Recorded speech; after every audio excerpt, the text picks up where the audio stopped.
Hey everybody, hello from Colorado, Peter Zeihan here. Today's topic is very straightforward. The Ukrainian counteroffensive has begun, so I'm going to give you an idea of what's going on and why. There are three main assaults. The first one is purely strategic, and the other two have a combination of strategic and emotional value. So let's start with the most important one, which is the purely strategic one. Ukrainian forces have crossed en masse the river, probably closer to Dnipro, which is in central Ukraine, gone down the southern side, eastern side, if you will, of the Dnieper River, and are attacking into the province of Zaporizhzhia on a wide bank. It appears that they're doing a lot of probing actions, hitting the front in multiple places, looking for a place that's weaker that they can then achieve breakthrough. The goal here is to break through the troops and not necessarily do any encircling actions, but drive straight south to the Sea of Azov.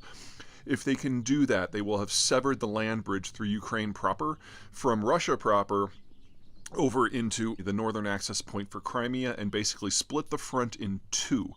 If they can do that, the Russian position in the Crimean Peninsula becomes completely untenable because the Ukrainians will then be able to, using their own weapons, not even Western weapons, will be able to take out the rest of the Kerch Strait Bridge.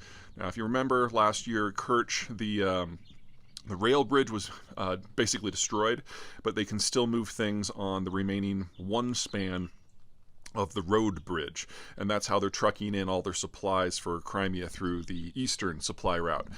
If that is severed, then Crimea is on its own. It can't grow its own food. It can't supply its own energy, and then forces from Ukraine will be in too close of proximity for the Russians to even have ships coming and going on a regular basis. So the whole what used to be a platform for Russian strategy through the centuries would become a massive embarrassment and a strategic imbroglio because they just couldn't supply their own people. That is proceeding apace.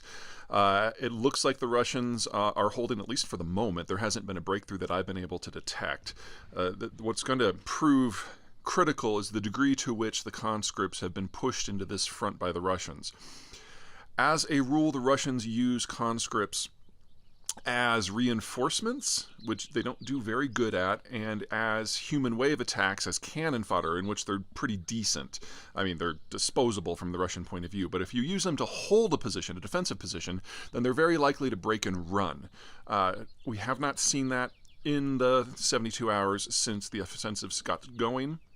It's too soon to know, but honestly, there's not a lot of good information coming out of there. The Russians obviously don't have reporters embedded with them, and the Ukrainians have chosen not to for operational security. So we're not going to know one way or another on this for a few more days, probably. If they do break and run, it'll be really loud, so you won't have to come to me to hear it.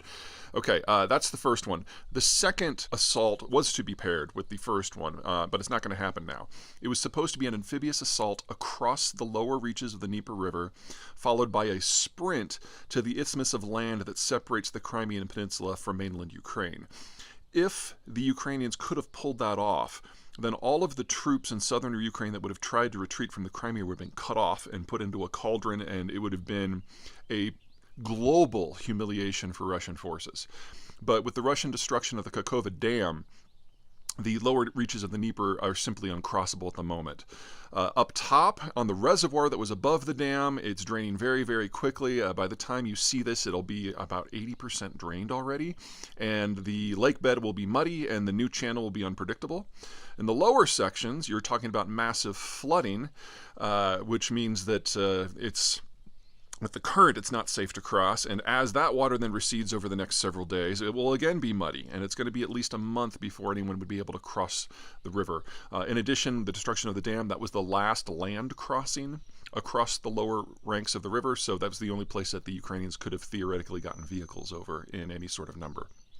So that is now off the table, which brings us to the third one, which is a push east into the Donbass.